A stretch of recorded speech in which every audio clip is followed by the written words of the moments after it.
पति पत्नी में झगड़ा हो गया। हुआ कुछ नहीं, नींद नहीं आ रही थी दोनों को। अब नींद नहीं आई, 4 बजे उठ गए तो करें क्या? 4 बजे से चाय बना के भी क्या करेंगे, नाश्ता करके भी क्या करेंगे?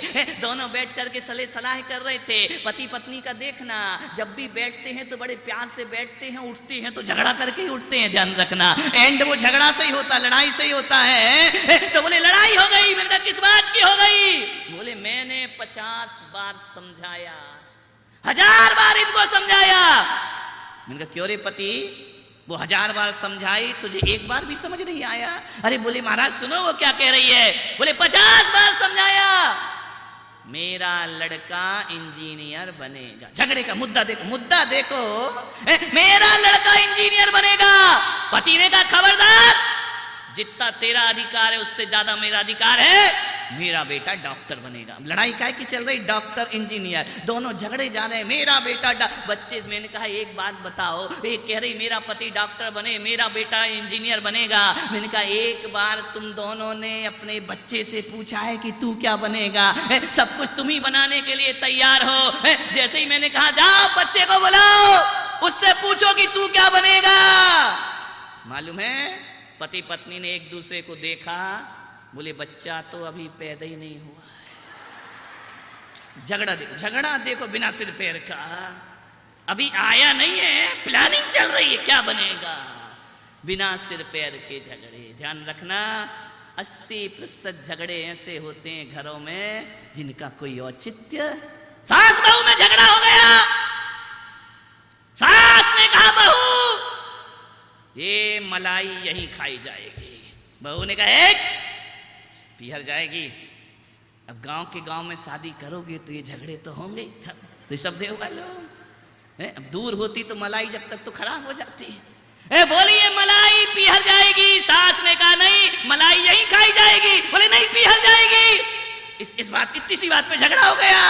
ससुर जी आए, उन्होंने कहा इधर क्यों लड़ रही है तुम सास बहू? बोले मैंने कहा ये मलाई पीहर में जाएगी। सास ने कहा यही खाई जाएगी। ससुर ने कहा ला मलाई का कटोरा, ना पीहर जाएगी ना ससुराल जाएगी, ला मलाई का कटोरा इधर ला। सास ने बहू को देखा, बहू ने सास को देखा। बोले हम दोनों प्लानिंग कर रहे थे कि भैंस खरीदना, अभी तो मलाई का पता ही नहीं मलाई है कहाँ। ध्यान रखना, भैंस आई नहीं, मलाई पे झगड़ा शुरू हो गए। मान्यवर आपके झगड़े बड़े फिजूल के झगड़े, छोटी छोटी बातों पे लड़ जाते हो, बिना सिर पैर की बातों पे लड़ जाते हो। और क्रोध जब भी आता है ना, या तो भूतकाल पे आता है या भविष्य काल पे आता है। ये भविष्य के झगड़े, भूतकाल के झगड़े हैं। मलाई नहीं है और झगड़ा शुरू हो गया। ध्यान रखना कैसी कैसी बातों पे लड़ते हो तुम। जेठ जी आए, गर्मी के दिन थे, और जेठ जी ने क्या किया, छोटे भाई के बच्चे भी थे और उसके बच्चे भी थे। थैले में हाथ डाला, आम निकाला, एक आम छोटे भाई के बच्चे को दे दिया और एक आम खुद के बच्चे को दे दिया। अब संयोग से ऐसा जेठ जी का कोई मूड नहीं था, कोई प्लान नहीं था, संयोग था, हो गया तो हो गया। छोटा आम छोटे भाई के बच्चे को दे दिया और बड़ा आम खुद के बच्चे को दे दिया। ये तो जेठ ने सोचा भी नहीं था, लेकिन वहां बहू रानी देख रही, अच्छा अपने बच्चे को बड़ा और मेरे बच्चे को छोटा। श्री महाभारत प्रस्तुत करता गोदरेज। इतनी सी बात पे झगड़ा हो जाता है। मान्यवर क्रोध तात्कालिक पागलपन है, ध्यान रखना।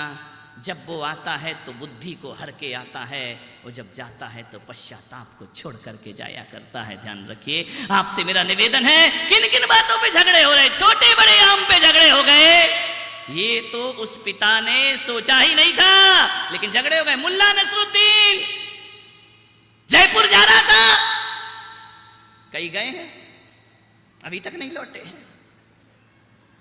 जयपुर जा रहा था मुल्ला नसरुद्दीन, उसका बेटा कमाल आया, बोले इधर आ इधर आ। बोले क्या पापा?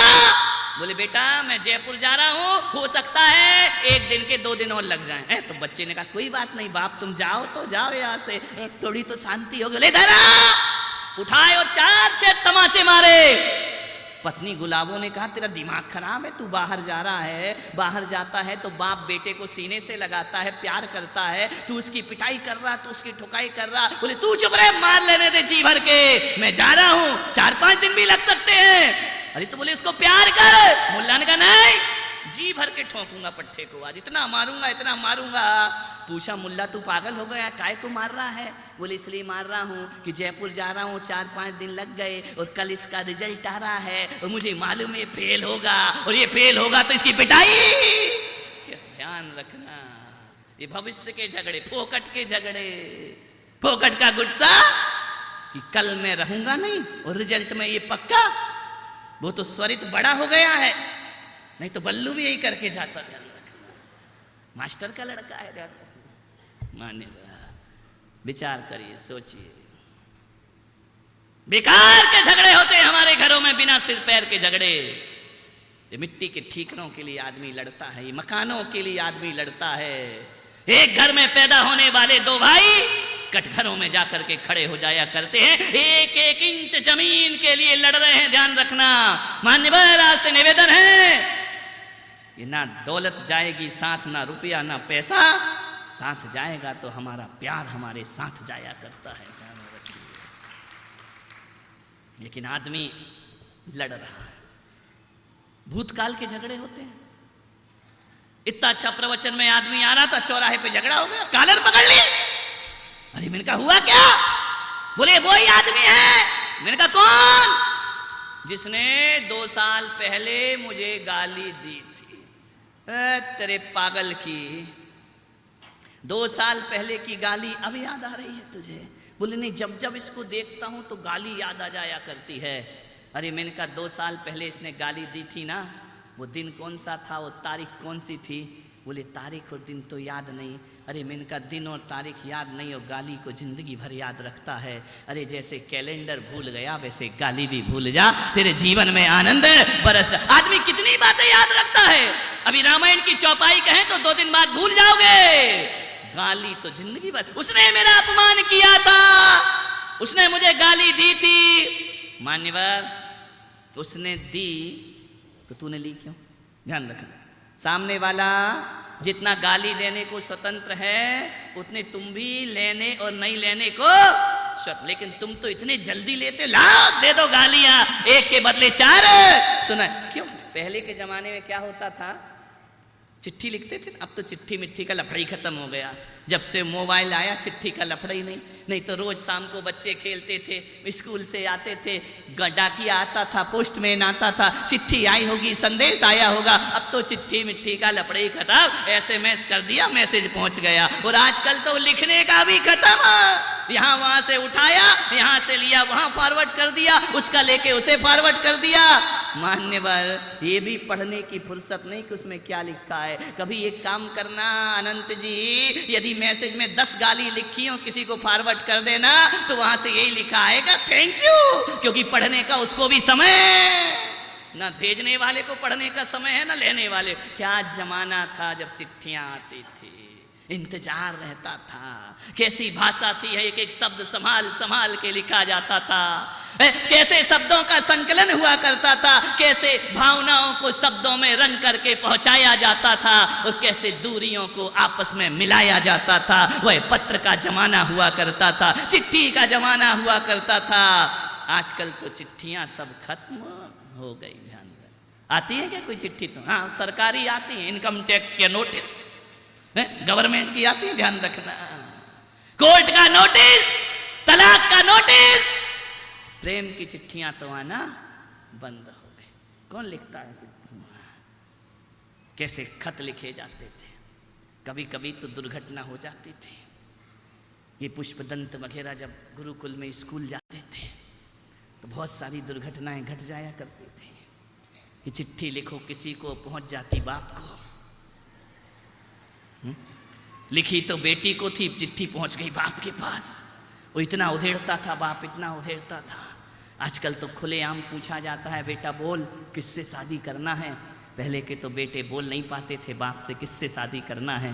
और यदि ये प्रेम रेम विवाह करना तो इतनी पिटाई होती थी, इतनी पिटाई और इतने झगड़े होते थे, बड़ी मुश्किल से शादियां होती थीं। तब जाके वो विवाह के समय, विदा के समय गाता था, हम लाए हैं तूफान से कश्ती निकाल के, उस देश को रखना मेरे बच्चों संभाल के। अब तो काय का तूफान, काय का कुछ ध्यान रखिए। अब तो न चिट्ठी प्रेम पत्र तो है ही नहीं दुनिया में, जितने भी हैं रोज नोटिस आया करते हैं। एक भी चिट्ठियां इतनी अच्छी होती थी, दिल से दिल की बात हुआ करती थी।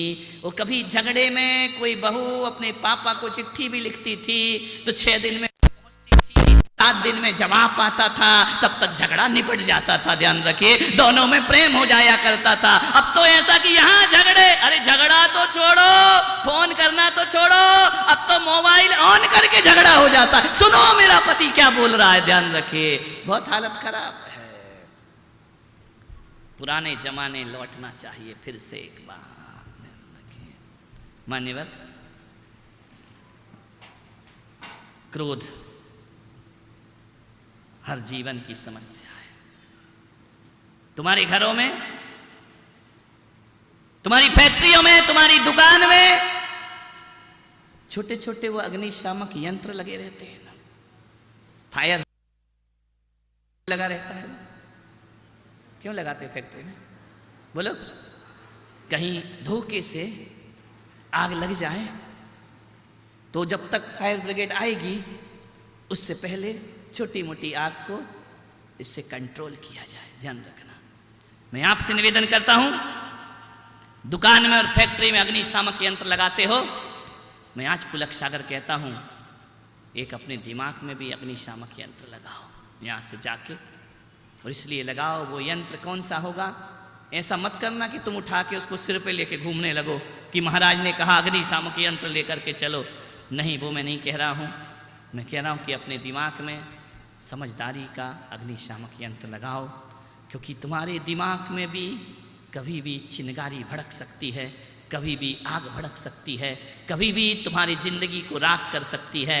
आपसे निवेदन है, जब भी आपके घर में क्रोध की आग लगे, समझदारी का अग्निशामक यंत्र रखना। वह समझदारी ही तुम्हारे जीवन को शांति में बदलेगी, दुर्घटना से बचा सकती है। कबीर एक बहुत बड़े कबीरदास दूर एक गांव में रहते थे, झोपड़ी में। पति पत्नी बड़े आनंदित थे। पूरे गांव में हर घर से झगड़ा करने की आवाज आती थी, लेकिन कबीर की झोपड़ी से कभी पति पत्नी के झगड़ने की आवाज नहीं आती थी। एक जिज्ञासु गया और उसने जाकर कबीर से पूछा कि मैं बरसों से देख रहा हूं तुम्हारी झोपड़ी में परमात्मा के गीत तो सुनाई देते हैं, आत्मा के गीत तो सुनाई देते हैं, तुम्हारे घर में कभी लड़ाई की आवाज नहीं आती है। कबीर जी, वो क्या सूत्र है कि हमारे घरों से भी झगड़ा खत्म हो जाए? कबीर ने कहा, बैठो, तुम्हारा सत्कार है, अतिथि हो, आओ बैठो। उसने दोपहर को 12 बज रहे थे, मई जून का महीना था। कबीर ने पत्नी को कहा कि सुनती है? पत्नी ने कहा, बोलो, आदेश करो। आंगन में बैठ के रुई धुनक रहा था कबीर। कबीर ने कहा, लालटेन जला के ला। पत्नी गई, लालटेन जलाई, ला के रख दी। कबीर ने जिज्ञासु से पूछा, तुझे उत्तर मिल गया? बोले, उत्तर मिल गया। दोपहर को 12 बजे चिलचिलाती धूप और तुम लालटेन मांग रहे हो, वो जला के रख गई। या तो तुम पागल हो या तुम्हारी बीवी पागल है। कबीर ने कहा, उत्तर नहीं मिला? बोले, नहीं। कबीर ने कहा, बैठ, उत्तर लेके जाना। कबीर ने कहा, नहीं सुनती है? उसने कहा, बोलो स्वामी, क्या बात है? बोले, 2 गिलास दूध बना कर ला। पत्नी गई, दूध लाई। कबीर ने कहा जिज्ञासु से कि दूध पियो।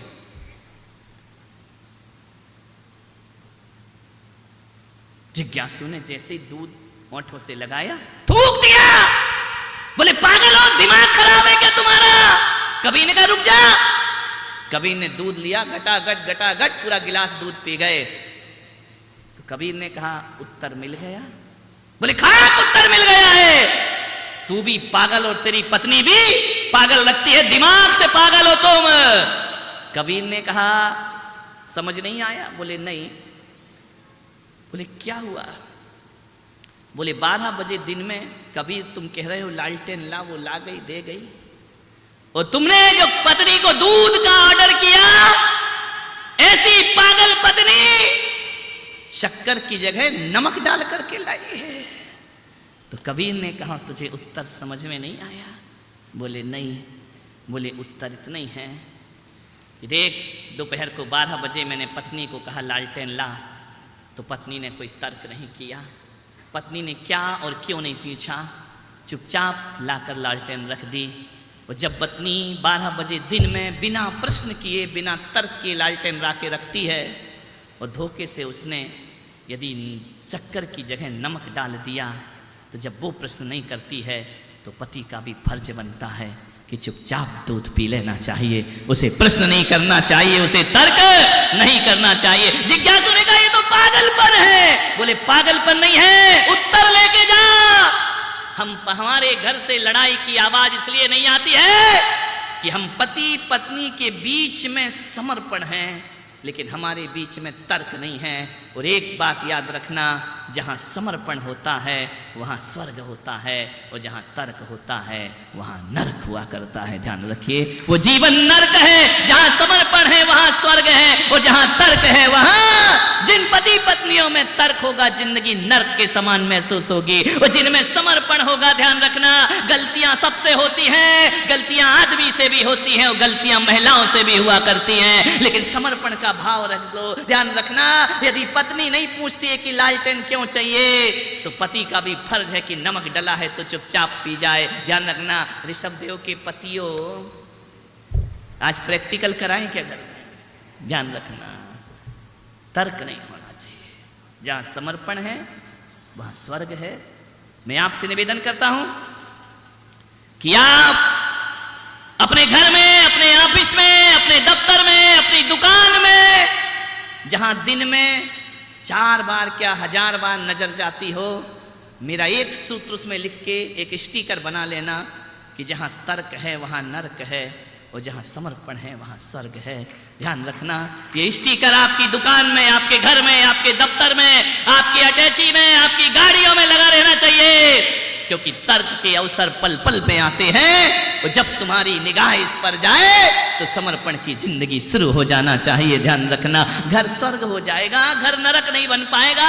एक घर जलने से बच जाएगा, एक घर बर्बाद होने से बच जाएगा। तर्क मत करो। मैं आचार्य पुष्पदंत सागर जी गुरुदेव के चरणों में आया, आचार्य विद्यासागर जी के चरणों में बाल ब्रह्मचारी रहा, उनके पास मैंने साधना सीखी, लेकिन जब दीक्षा लेने का अवसर आया, आचार्य पुष्पदंत सागर जी महाराज के चरणों में आया। जाते ही साथ मैंने सबसे पहला प्रश्न किया, गुरुदेव मुझे आपके चरणों में रहना है, मुझे सन्यास की दीक्षा दीजिए। मेरे गुरुदेव ने कहा कि आचार्य विद्यासागर जी के संग से आए? मैंने कहा हाँ। तो बोले एक ही बात याद रखना जिंदगी में, ध्यान रखना। मैंने कहा बोलो गुरुदेव। बोले तुम्हारे और मेरे संबंध यदि मधुर रखना है तो मैंने कहा आदेश करो, मैं जिंदगी भर संबंध मधुर रखूंगा। उन्होंने कहा कभी जिंदगी में मुझसे तर्क नहीं करना। ध्यान रखना, यदि मुझसे तर्क किया तो हमारे तुम्हारे संबंध खराब। और आज